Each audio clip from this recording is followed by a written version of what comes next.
Hello, my name is Kandy Katz, and I help home and business owners qualify for real estate financing. You can find me on all social media platforms under Hello Kandy Katz. So let's get right into it.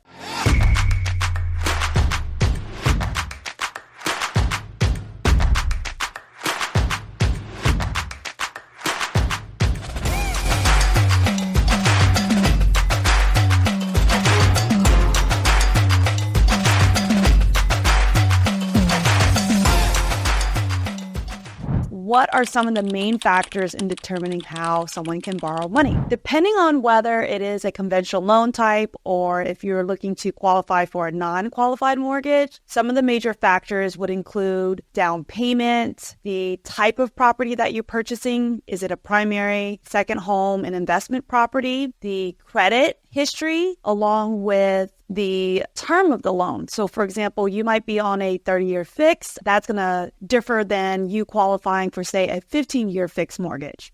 What are some types of loans for first-time home buyers? If I were a first-time home buyer in our current market, this is what I would recommend. You take advantage of the lowest down payment options available. Now, that can range anywhere from 0% up to, call it, 5%. And here's why. USDA, VA loans, those are government products that allows you up to 100% financing. So if you are a veteran and qualify for the VA, you should take advantage of it. If you're purchasing in a rural area where the USDA loan applies, again, another great benefit. Whereas if you're purchasing using a conventional loan, those allow as low as 3%, and then your FHA being 3.5%. We'll get into it. And not to mention, if you are a first-time home buyer or a repeat buyer, there are down payment assistance programs available in every state. If you sit down with a credible lender, they should be able to advise you of those options where you will less likely have to bring anything to the table as a buyer. And especially in this market, there's ways that you can negotiate any type of closing costs and things like that. But ultimately, if your concern is, I don't have enough money to bring to the table, I would look into the down payment assistance program using the lowest down payment available. I'm going to mention 3 terms. One is PMI, short for private mortgage insurance. Typically, the word insurance triggers coverage to you. However, the difference with PMI in the lending world is you're not actually protecting yourself. It's the bank protecting them from you defaulting, because PMI is typically charged on loans and individuals that borrow who are unable to or chooses not to put down the full 20%. Because you have less skin in the game, they're going to hit you up to pay what you call the private mortgage insurance until you do have that 20% or more equity into the home. There are ways that you can pay for the PMI upfront if you choose to not put down the 20% in terms of financing it into the loan. You can pay for it up front, but you don't necessarily have to put 20% down to avoid paying PMI. The second term would be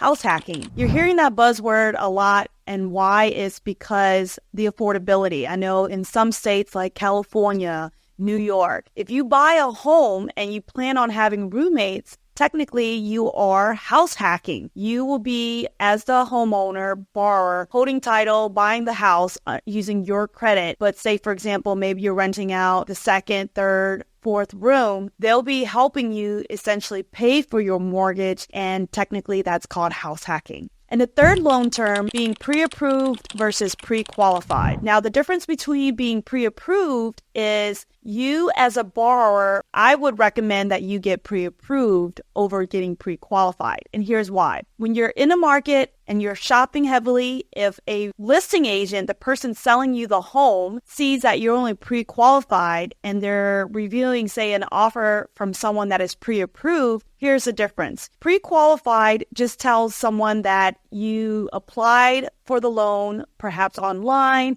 and got a system-generated approval. This doesn't mean that you submitted your income documents, any of your banking assets to legitimately say you qualify for the loan. Being pre-approved can mean that you actually went through the whole entire process of submitting your income documents, submitting your bank statements, 401k, and even gotten vetted through your employer to justify that you are, in fact, still working, employed, making you a more bona fide buyer. So in essence, if I was to review offers and see that you are pre-approved, the likelihood of me accepting your offer would be a lot higher than for me to accept someone that just shows that they're pre-qualified. So it's important to sit down with a credible lender and provide them those documents to ensure that you have the pre-approval status, because that would essentially act as your golden ticket when you're shopping in this market. What determines a good lender? A sound lender, in my opinion, is someone that not only can assist and guide you with the current loan that you are applying for. So, for example, maybe this is your first time purchasing a house, or this is you having experience being a homeowner already, and you're now looking to purchase a step-up property, your upgraded home. I would like to sit down with you and actually consult what your goals are. So that way I can look outward in terms of, are you interested in building a portfolio of properties? Are you looking to pick up investment homes, build a business? So that way we can strategize based on the amount of income and assets that you own today to play those chess moves. Because what I notice in some of these loan officers, having been in the business since 2004, they can be very transactional, meaning they're here to help you get approved for the loan, and that's great, but they didn't really tell you that, hey, you can take advantage of this type of product today. Fast forward a year from now, I would recommend we then get you into this product, for example, FHA first, then move into a conventional, and then refinance your FHA to a conventional. Here nor there, I think it's important to sit down with someone that actually is in tune and interested in how they can help you build moving forward. Of course, other things to look for in a sound lender is how well and responsive are they when you call them, when you email them? Do they have a team to help support them? Do they have a local presence? Are they strong on social media? Because all of these things tells me that they're active and they're working the market. How can someone qualify for a loan with a high DTI? In our market today, with interest rates higher and a lot of people are concerned about how much they can qualify for when it comes to buying or purchasing power, can really impact someone's debt to income ratio, their DTI. And if you're looking to qualify for conventional products such as FHA, conventional, VA, all of those, now some of those loans mentioned actually will allow a higher threshold. For example, FHA, VA loans. Whereas if you're looking to take advantage of a non-qualified mortgage, meaning these are products that your local banks don't typically approve you for. These are your private equity, private firms, and unconventional products is what you may have heard it to be. They have options what we call no ratio, meaning your debt to income ratio does not apply. But you better be prepared to put more money down, because those typically require anywhere from 25 to up to 35% at minimum in order to qualify for those products. And why? Because these tend to be higher risk loans. They don't require as many documentation or scrutiny, but you got to have some skin in the game. The other products available that does not really look at your debt to income ratio, if it is high, is your DSCR product, which we'll get into. That's known for your investment properties that are cash flowing. We have also bank statement loans. There's non-foreign products. A lot of options outside of your out-of-the-box financing, if you would, is what I call it, to elect from if you find yourself in that position. And those are popular among investors and your self-employed earners simply because these individuals typically cannot prove their full net worth on paper, but there are alternative financing options. How can someone obtain a loan with a newly created LLC? Through the product called DSCR, which is the debt service coverage ratio loans, is one of the products that allows for you to hold title under an entity. And what does that mean?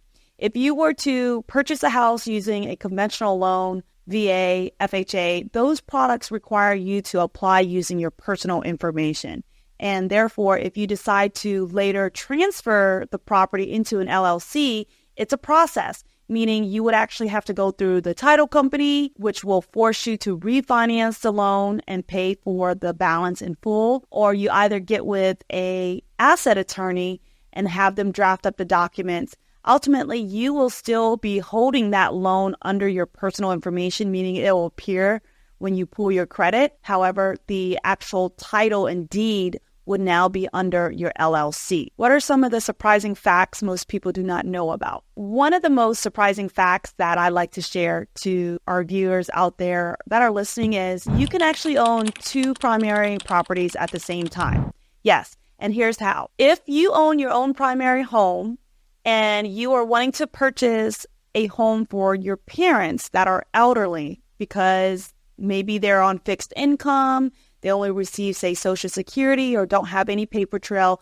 you want to help them purchase a primary residence. Well, you can do just that, and here's how. As long as your income can support both your mortgage payment along with their primary purchase, you can take advantage of the lowest down payment, which in this case would be 5%, going conventional, which is 5% of the purchase price, and you would still be able to take advantage of interest rates on a primary property. Because you're thinking, oh, well, what's the difference? If you have your own primary residence and you technically bought your parents a home and you didn't use this product that I'm referring to, technically that would be considered an investment property, which means you have to have at minimum 10% down if you claim it to be a second home, which has to be 50 miles from your primary residence, or you have to put 20% down because it is considered an investment home because you aren't technically supposed to have more than one primary residence. But because you're buying this for your elderly parents that can't qualify for the mortgage, you would then take advantage of the above. And a lot of people love buying as a primary residence because of the lower down payments and then also the lower interest rates. FHA loan is a government-backed product, and they allow you to put a minimum of 3.5% down of your purchase price. They do have their own county limits based on the city that you are purchasing. You may want to look that up and ensure that you are, of course, staying with under the threshold allowed. Now, when purchasing resale or new builds, not every house will accept this type of financing, and there's reasons why. So let me dive in. Everyone is only entitled to one FHA loan. Now, there are stipulations to that, which we can dive into here in a little bit. But the beautiful thing about FHA is you are entitled to one, and you can put the 3.5% down.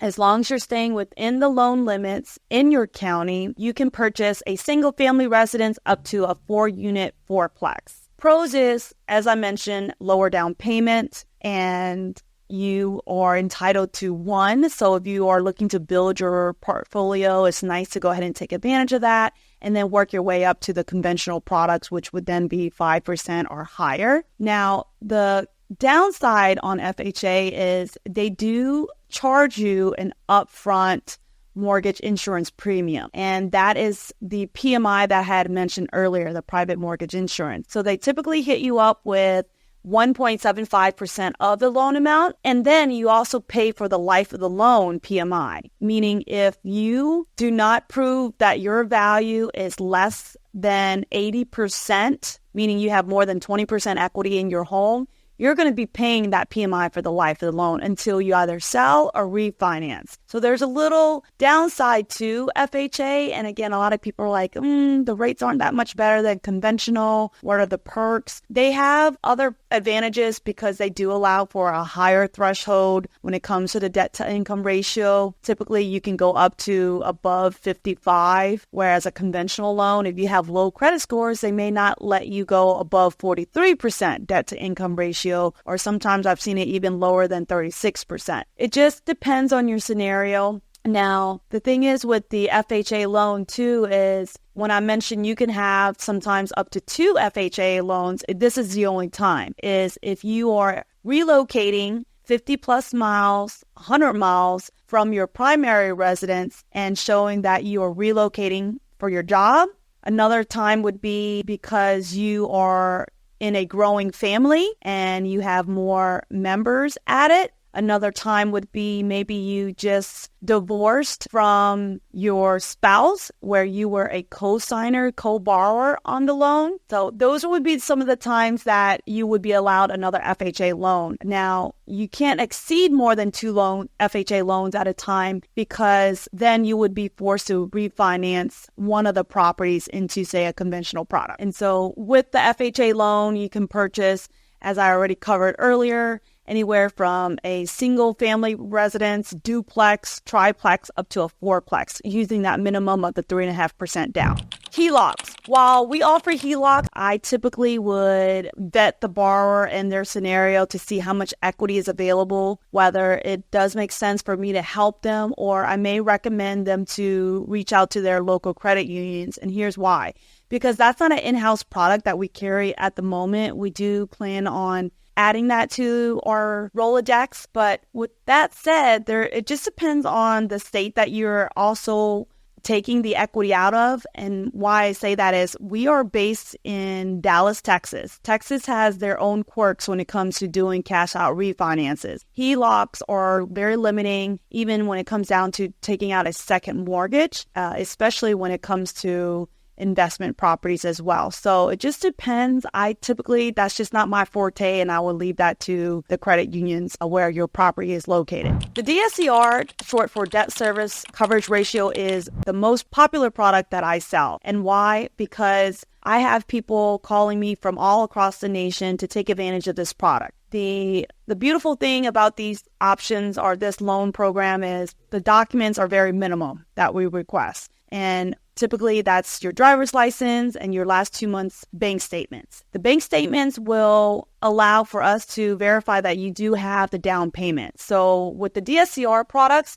you need a minimum of 20% and it's unlimited. We can do as many as you like when it comes to DSCR products. You don't have a cap like your conventional FHA loans where most of the banks cuts you off at 10. The DSCR allows up to 30 units. So if you have apartments, this is an available option. But the beautiful thing is we do not collect or verify any income or employment history. You could have quit your job. You may be unemployed, but it doesn't matter because how we qualify you through the DSCR products is based on the way your property cash flows. We would look at the recent rent roll schedule based on what the market is currently leasing properties in your area. If it's short-term, mid-term rentals, those will all be submitted accordingly through what we call a 1007 schedule. And that's something that is ordered at the same time that we send out an appraiser to view your property and assess the market value and all of that as well. But ultimately, it's pretty easy. You do need the minimum down payment. I stress to you from 20 to 25% down. The minimum loan sizes on those products are $75,000 and credit score is 620 and above. You do not need to be a homeowner in order to qualify for that product. You don't need any investment history or experience, and you will need a minimum of, call it 4 to 6 months of reserves, meaning that the mortgage payment, call it $2,000 on the property that you're purchasing, we show that you have 6 months of that available to cover your note in the event of default, the market, a vacancy, things of that nature. So making sure that you have that ample amount to purchase, because there's so much skin in the game on a high-risk loan. That's why we don't require those necessary documents. So if you have any other questions, feel free to reach out to me with the information below. Look forward to connecting anyone with any questions. Make it a great day.